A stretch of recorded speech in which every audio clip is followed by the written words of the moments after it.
Question 40. Isn't it true that the reason Paul did not permit women to teach was that women were not well educated in the first century? But that reason does not apply today.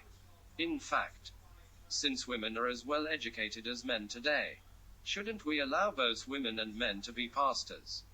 This objection does not match the data in the biblical text for at least 3 reasons. First, Paul does not give lack of education as a reason for saying that women are not to teach or to exercise authority over a man. 1 Timothy chapter 2 verse 12. But rather points back to creation. 1 Timothy chapter 2 verses 13 to 14. It is precarious to build an argument on a reason Paul did not give, instead of the reason he did give.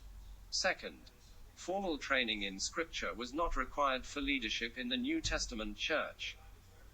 Even several of the apostles did not have formal biblical training. Acts chapter 4 verse 13.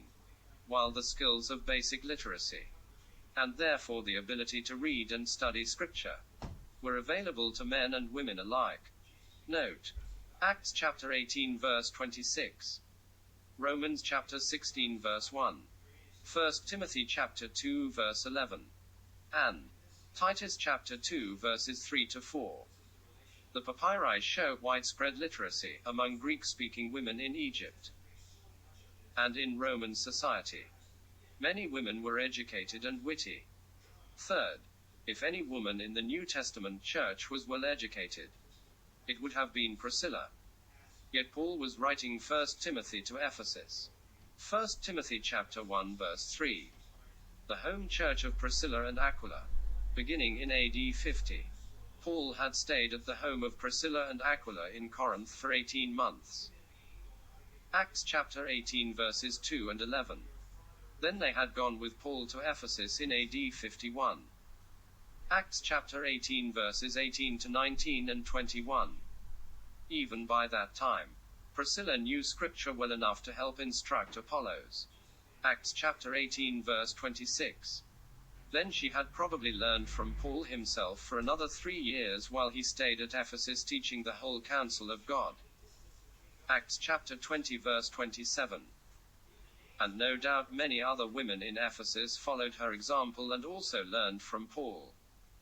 Aquila and Priscilla had gone to Rome sometime later. Romans chapter 16 verse 3. About AD 58. But apparently had returned, for they were in Ephesus again at the end of Paul's life.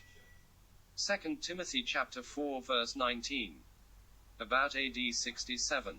Therefore, it is likely that they were back in Ephesus in AD 65 around the time Paul wrote 1 Timothy. Persecution of Christians began in Rome in AD 64. Yet not even well-educated Priscilla, nor any other well-educated women in Ephesus, were allowed to teach men in the public assembly of the church.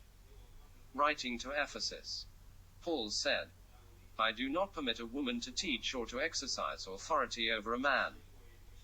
1 Timothy chapter 2 verse 12. The reason was not lack of education, but God's creation order.